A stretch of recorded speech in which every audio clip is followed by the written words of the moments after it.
Bismillahirrahmanirrahim. Assalamualaikum warahmatullahi ta'ala wabarakatuh. Alhamdulillahi rabbil alamin. Wa sallallahu ala sayyidina Muhammadin wa ala alihi wa sahbihi wasallam. Amma ba'du.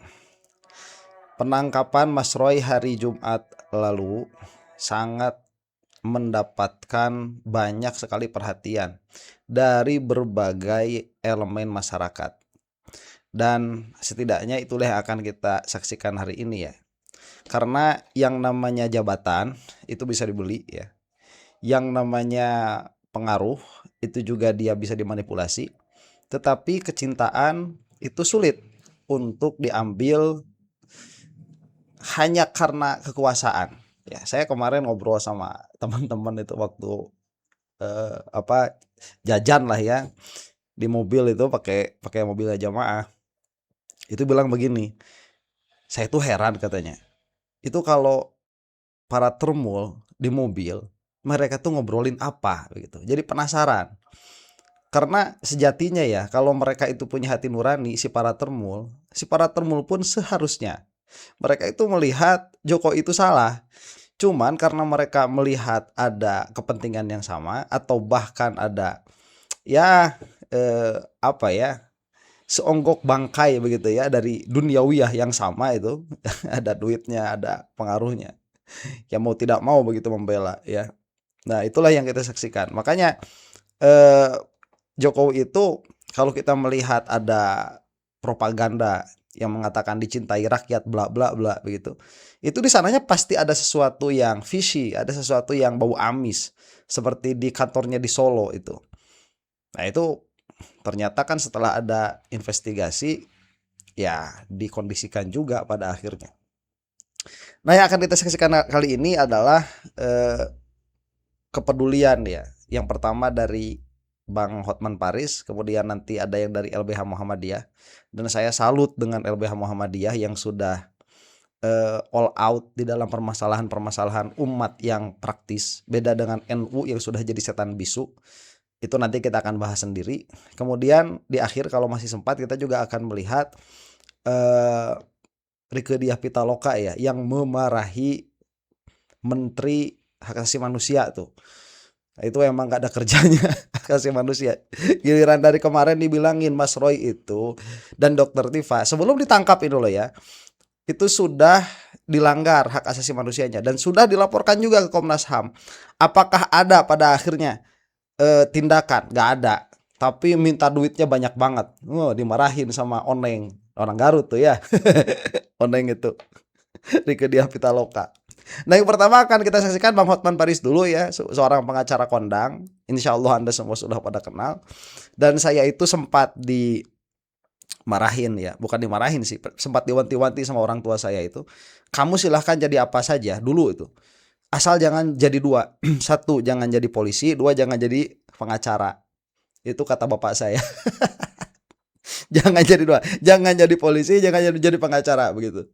Nah, dalam keadaan jangan jadi polisi, saya masih mengiyakan begitu ya. Iya, ngapain gitu jadi polisi dalam pengertian bahwa kamu itu ingin menegakkan kebenaran tapi masuk ke dalam sarang kejahatan.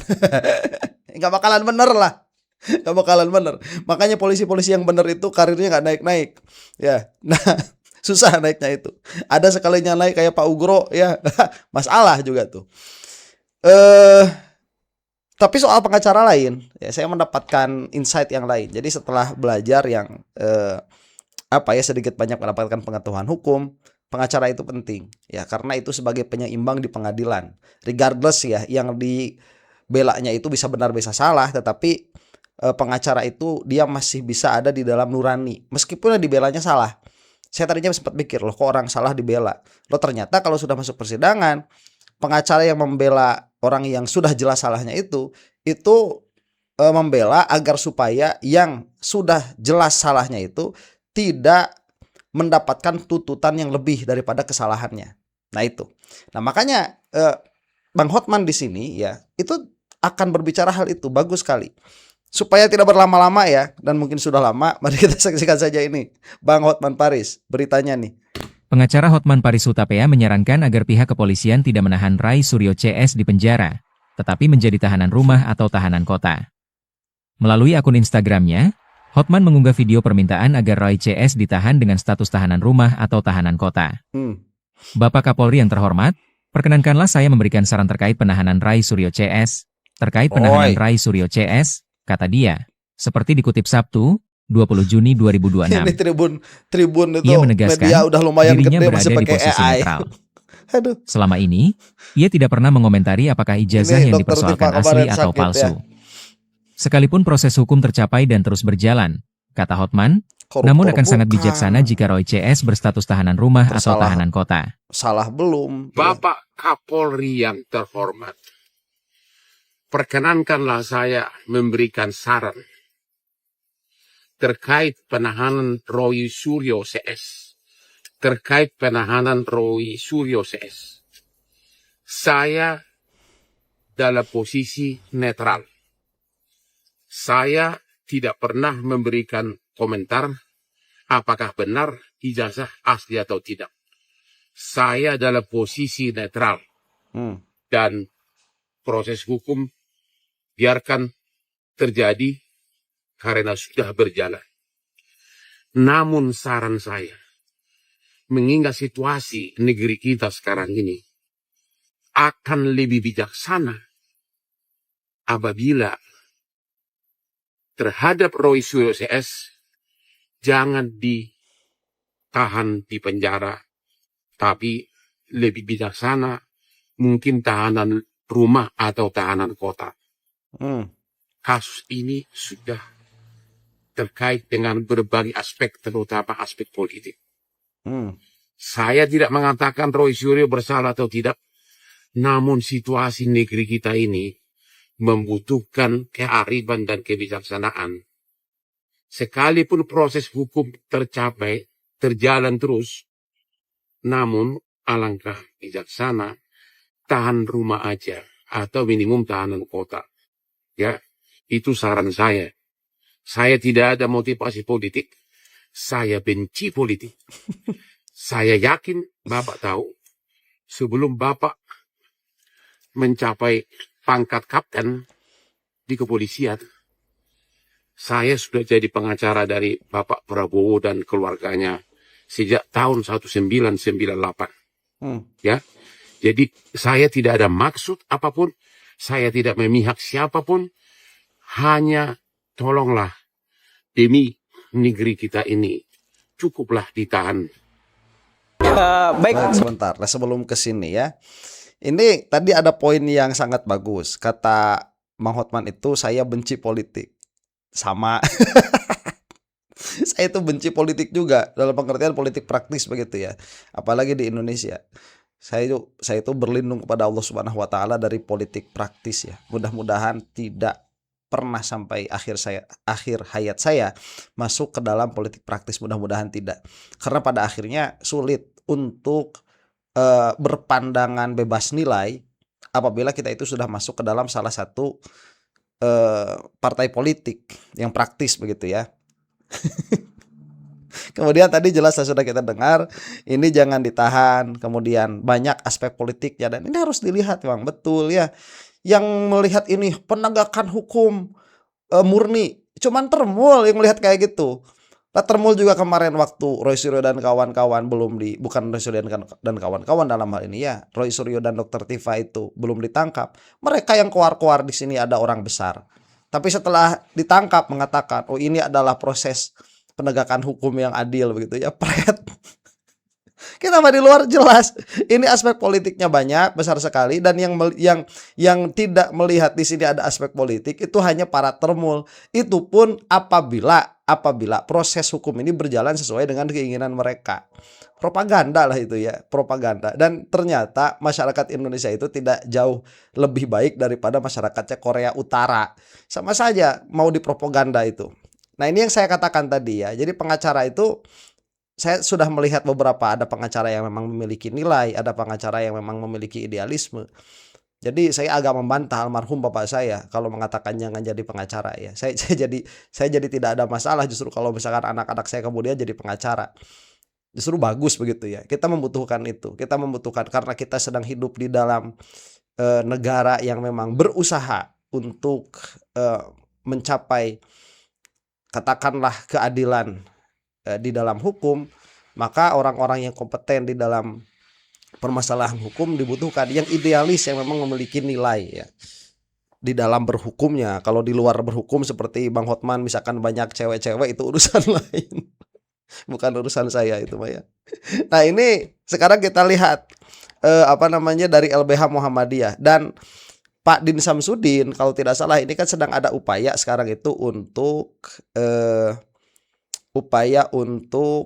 penangguhan penahanan, dan salah satu yang menjaminkan dirinya itu badannya itu adalah Pak Din Samsudin ya. Entah bagaimana, mungkin akan kita lihat 1 minggu ke depan nih apakah akan ada atau tidak. Tapi kalau ini adalah proses pelimpahan berkas sebagaimana diakukan oleh kepolisian, maka seharusnya langsung saja ke persidangan begitu ya, minggu ini seharusnya. Jadi nggak dilama-lamain lagi. Tapi kan kita tidak tahu karena tadi memang ini banyak aspek politiknya. Dan saya mau mengingatkan saja bahwa Muhammadiyah itu sangat bagus sekali dalam hal ini, sangat responsif terhadap permasalahan-permasalahan yang memang harus direspons. Beda jauh dengan Nahdlatul Ulama, NU itu malu-maluin. Ya, ilmunya benar, sekali lagi saya katakan itu organisasi NU-nya malu-maluin, udah jadi setan bisu. Dan itu akan kita bahas pada video yang lain, insya Allah. Berbeda sekali dengan Muhammadiyah. Dan coba lihat, kita itu sedang hidup di negara yang mana pelaku kejahatan murni seperti si Hercules itu, yang bukan anak Zeus, itu dibiarkan begitu saja. Padahal laporan sudah masuk. Tapi sampai saat ini nggak jelas bagaimana ke depannya itu. Malah si Hercules yang ngelaporin balik. Kan gila kan. Malah Dokter Tifa sama Roy Suryo yang ditangkap. Lucu kita main, negara itu negara dagelan emang. Dan siapa yang peduli terhadap permasalahan kriminal yang dilakukan sama si Hercules kemarin? Lagi-lagi LBH Muhammadiyah. Jadi ini harus kita apresiasi ya. Kritik saya atas Muhammadiyah itu lain hal, lain soal. Bukan dalam permasalahan ini. Permasalahan ini, ajib Muhammadiyah. Bagus, top. Kita saksikan ini. Bang Gufroni dan Pak siapa sih? Sapril. Ya baik, Bang Gufroni dan Pak Sapril nih. Gimana tanggapan Abang terhadap penahanan Roy Suryo dan Dokter Tifa ini, Pak? Ya, tentu saja kami dari LBH PPP Muhammadiyah yang juga bagian dari kuasa hukum merasa prihatin dan kaget. Tiba-tiba tadi pagi saya dikabari oleh rekan-rekan bahwa Mas Roy Suryo dan juga Dokter Tifa dijemput paksa untuk dilakukan penangkapan di kediamannya masing-masing. Ya, jadi sekali lagi kami menyayangkan tindakan penyidik yang melakukan tindakan upaya paksa gitu ya. Padahal setahu kami, klien kami, Mas Roy Suryo dan Dokter Tifa sejauh yang kami ikuti sangat kooperatif ya dalam memenuhi pemeriksaan termasuk juga kegiatan-kegiatan wajib lapor. Artinya bahwa dianggap tidak menyulitkan proses pemeriksaan yang selama ini dilakukan oleh penyidik. Nah, oleh karenanya maka kami dari tim LBH PPP Muhammadiyah hari ini rencananya akan menyampaikan permohonan penahanan. Ini suratnya sudah ada ya. Suratnya sudah ada dari ayahanda kami, Profesor Din Samsudin. Jadi kami tadi sudah datang ke tempat kediaman Prof. Din Samsudin. Beliau menitipkan selembar surat. Adalah isinya surat pernyataan jaminan. Ya, Prof. Din Samsudin selaku mantan Ketua Umum Pimpinan Pusat Muhammadiyah. Ya, jadi insya Allah rencananya hari ini kita akan serahkan ke pihak polisian untuk menjadi pertimbangan agar Pak Roy Suryo dan Dokter Tifa untuk ditangguhkan penahanannya. Kira-kira begitu ya. Jadi kami dari tim kuasa hukum akan melakukan upaya yang terbaik agar kedua orang ini bisa kembali pulang ke rumahnya masing-masing. Menurut Abang, proses penangkapan ini hampir sama nggak dengan proses Bambang dan Gus Dur waktu itu? Ya, sebetulnya hampir mirip ya. Kalau saya dengar informasinya kan penyidik ini kan sampai memasuki ruangan privat ya. ya tempat tidurnya Pak Rosyuro begitu. Bahkan tidak diberikan waktu untuk menyiapkan peralatan termasuk handphonenya, saya dengar. Artinya kami menduga memang ada tindakan yang menyalahi prosedurnya. Gitu. Apalagi itu dilakukan pada pagi hari. Ya, yang semestinya kalaupun ada bisa dilakukan upaya untuk meminta keterangan tambahan, cukup dibuat surat panggilan. Kalau memang dirasa ini perlu untuk melengkapi berkas yang katanya P21 di kejaksaan. Karena beliau ini kan kooperatif, saya pikir kalau ada surat panggilan pasti akan datang. Ya, untuk katakanlah kalau memang untuk melengkapi berkas ya tinggal dibuat saja surat panggilannya, nanti Pak Rosyuro dan Dr. Tipa akan datang memenuhi panggilan itu. Menurut Bang Gufroni, kira-kira ini menyalahi prosedur KUHAP atau gimana, Pak? Ya, sejauh ini kami nilai ya menyalahi prosedur KUHAP, jadi seakan-akan ini dipaksakan. Saya menduga ini ada titipan kelihatannya ya, agar dua orang ini untuk segera dilakukan penahanan. Karena di awal-awal itu tidak ada informasi atau mengarah kepada upaya untuk dilakukan penahanan. Sejauh ini hubungan antara kuasa hukum dengan penyidik saya kira baik-baik saja, tidak ada masalah. Kok tiba-tiba ini ada perintah untuk dilakukan penahanan? Jangan-jangan apakah ini ada hubungannya ketika kemarin putranya Pak Presiden datang ke Solo menemui Pak Jokowi? Apakah ini ada hubungannya? Oke, juga Kan gitu kecurigaan ya. Ya, saya tidak tahu yang jelas. Informasinya kan cepat sekali. Tadi pagi kan kita dapat informasi. Jadi tidak ada gelagat atau apapun gitu. Mereka akan melakukan upaya penahanan. Tidak ada sama sekali. Mereka menyampaikan bahwa berkas P21 akan dilimpahkan ke kejaksaan. Saya kira sebetulnya kalaupun dilimpahkan ke kejaksaan negeri, dalam beberapa perkara itu juga seorang tersangka juga tidak dilakukan penahanan, gitu ya. Dan apalagi kasus ini kan bukan kasus berat ya, atau kejahatan luar biasa gitu, extraordinary. Ya, tetapi ini kan kasus biasa yang terjadi di masyarakat, soal pencemaran nama baik, soal fitnah dan yang lainnya terkait dengan pelanggaran Undang-Undang Informasi Transaksi Elektronik. Sehingga ketika seseorang dijadikan tersangka dalam kasus pelanggaran ITE, ya menurut kami kalau kita melihat semangat dari KUHP sekarang ini kan dalam rangka lebih mengedepankan penghormatan hak asasi manusia. Jadi penahanan itu semestinya adalah opsi terakhir. Ya, karena ini kan dalam rangka untuk menghargai hak asasi manusia sekalipun dia tersangka. Kan begitu kira-kira poinnya. Itu, Bang. Oke, Bang Gufroni, satu lagi. Kalau memang kasus di Sebentar ya sebelum ke situ. Ini ada beberapa catatan menarik ya. Jadi betul yang dikatakan. Tadinya saya melihat ada satu berita begitu ya, cuman fotonya doang Pak Din Samsudin. Nah, ini ada perkataan verbatim dari yang bersangkutan, dari Pak Gufroni. Ini ada permohonan penangguhan penahanan dengan jaminan Profesor Din Samsudin. All out ya saya katakan tadi itu, para pejuang Muhammadiyah itu. Dan saya cuma mau mengingatkan saja ya, Pak Din Samsudin itu Muhammadiyah tapi ilmunya ilmu NU. Nah, bagus nih orang-orang NU contoh Pak Din Samsudin itu ya, malu-maluin Nahdlatul Ulama itu. Saya mau membongkar nanti ya, NU yang ada sekarang itu sudah mengkhianati masyarakat dari dalam dan dari luar lah, katakan saya begitu. Ya, tokoh-tokohnya juga sama saja. Gak punya kepedulian terhadap negara, tidak punya kepedulian terhadap permasalahan praktis yang ada di umat itu. Kemana NU sekarang itu? Ya malah gus gas, malu-maluin, ngebanggain leluhur. Yang berjuang tuh leluhur kalian, bukan kalian. Woi, siapa? Ya itu tuh, gus gas tuh. Ya malu-maluin, menipu umat sudah sekarang itu. Ya, kenapa saya katakan demikian? Nanti kita bikin videonya. Tuh, coba lihat Pak Madi. Kesel, Masya Allah. Orang itu sekarang kayak gak punya kepedulian begitu ya. Ya gimana kita mau menuju masyarakat madani? Wah, dikasih MBG aja, dikasih SPPG aja langsung pada nyep semua.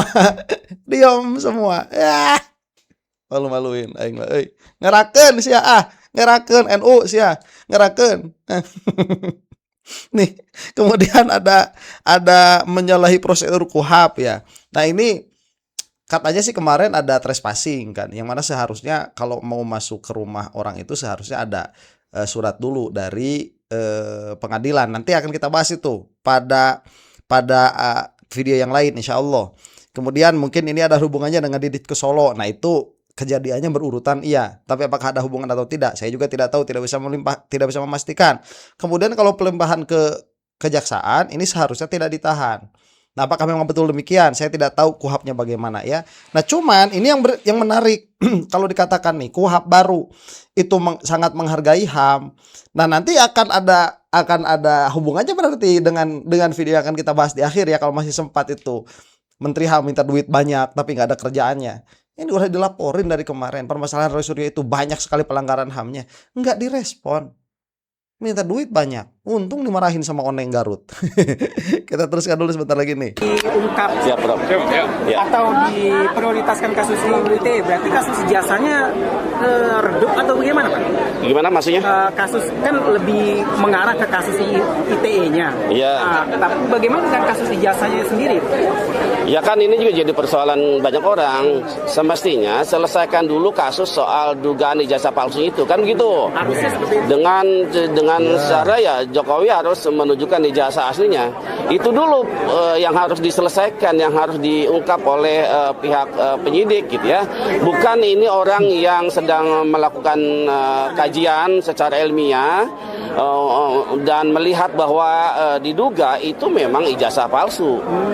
Jadi kalau ada tuduhan-tuduhan pencemaran nama baik, fitnah, saya kira tidak tepat karena ijazah ini adalah publik, milik publik. Kenapa ini? Karena terkait dengan Jokowi sebagai mantan seorang presiden, di mana ijazah ini kan yang dipakai kan dulu pada saat pencalonan wali kota, pencalonan gubernur, pencalonan presiden Dewan Wakil, sehingga ini bukan sesuatu yang privat, tapi ini bagian dari objek yang bersifat publik sehingga masyarakat berhak untuk mempertanyakan mengenai keaslian ijazahnya. Dan itu kan sudah jelas dalam sidang-sidang di KIP bahwa ijazah milik Jokowi itu adalah ijazah yang bersifat publik, bukan bersifat privat. Penangkapan ini berarti nanti ketika masuk sidang adakah pembuktian untuk ijazah gitu selain tergantung ya suka-suka mereka. Ya. Secara hukum acara harus. Oh gitu. Secara hukum acara termasuk ya Kak Jokowi juga harus hadir sebagai tapi saksi kalau korban. jika tidak gitu sama dengan kasus Bambang Tri kan Ya suka-suka Jokowi. Artinya misteri ini nggak pernah terungkap.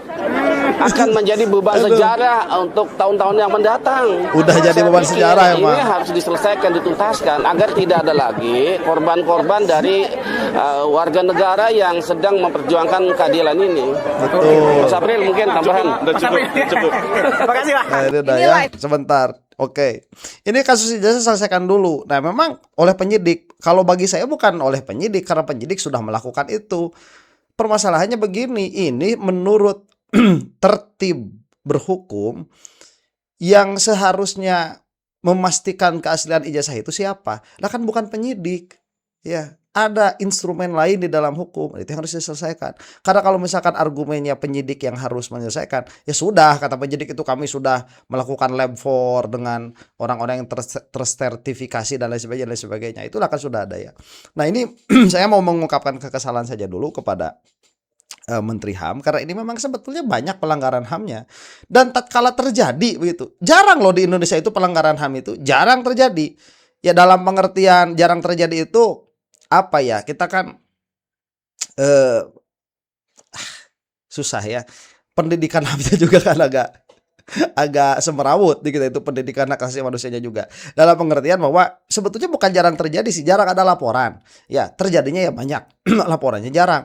Tatkala masuk ada laporan, malah tidak ditindaki. Tapi dalam satu hal, dalam keadaan lain, Kementerian HAM ini malah meminta duit lebih banyak lagi. Makanya dimarahin oleh Oneng.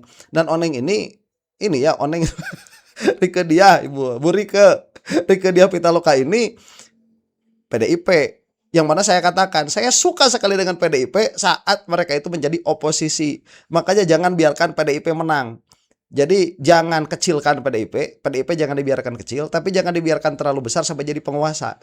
Karena saat jadi penguasa Tuh, jadinya kemarin Jokowi. Ini kita akan lihat sedikit saja ya dari apa yang mau dikatakan oleh siapa? Bu Rike nih. TV Parlemen. Tidak bisa tiba-tiba Komisi 13 menyetujui ketok palu, bahkan kalaupun itu hanya setengahnya. Anda mengajukan beberapa menit sebelum pembahasan, dan kami harus menyetujui ratusan miliar seperti ini. Menerjemahkan Yang indikatif izin, indikatif oke pimpinan. Yang dipermasalahkan oleh kamu Terus dan yang kenapa ributkan penugasan? Kami di sini slide nomor 1 udah penugasan. Ya, gini, Presiden. clear.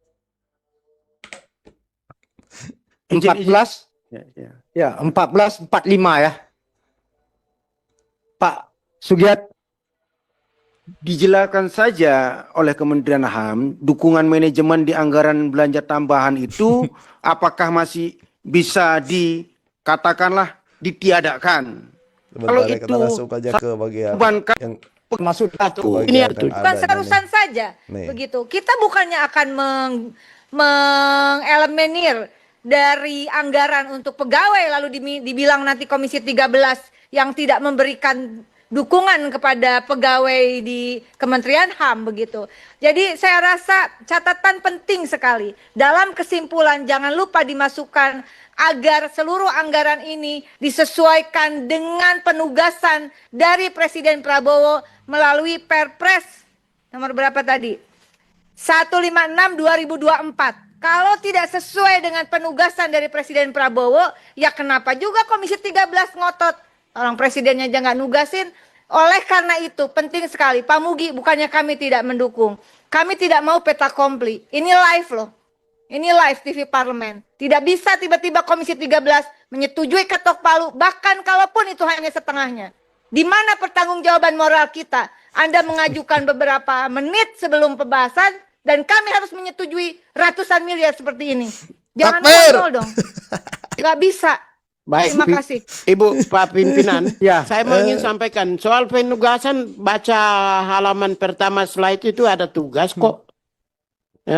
Perumusan kebijakan, kami ditugaskan Presiden. Tak usah. Perumusan Tadi kebijakan, Pak Pigai dengan sangat penguatan bagus kesadaran. menyampaikan itu di halaman pertama. Halaman pertama Sudah, itu oke. ada 7 Baik, lah ya penugasan. sudah. Ini Pak, nanti silahkan dilihat sendiri kan banyak berseliweran juga di YouTube ya.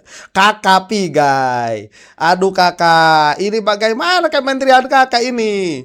Kemarin sudah dibilang bahwa Roy Suryo ini sudah dilanggar hak asasi manusianya. Kok tidak ada yang menanggapi ini? Bagaimana kakak Pigai?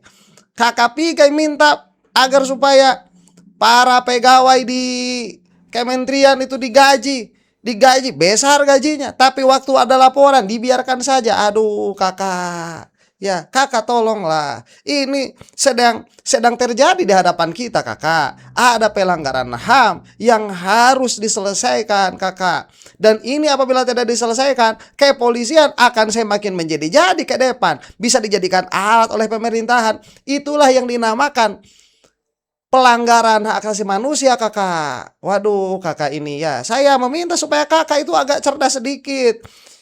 Bilang sama bawahan-bawahannya supaya setiap laporan pelanggaran HAM dilihat. Apabila itu memang dilakukan oleh pemerintah, maka kakak seharusnya kakak turun. Ya bagaimana kakak ini? Aduh minta duit saja banyak kakak. Makanya dimarahin sama Oneng Garut kakak. Aduh. Demikian ya, terima kasih. Mudah-mudahan para termul cepat habis dari negara ini. Untuk Anda yang bukan termul, wallahu taala a'lam bishawab. Assalamualaikum warahmatullahi taala wabarakatuh.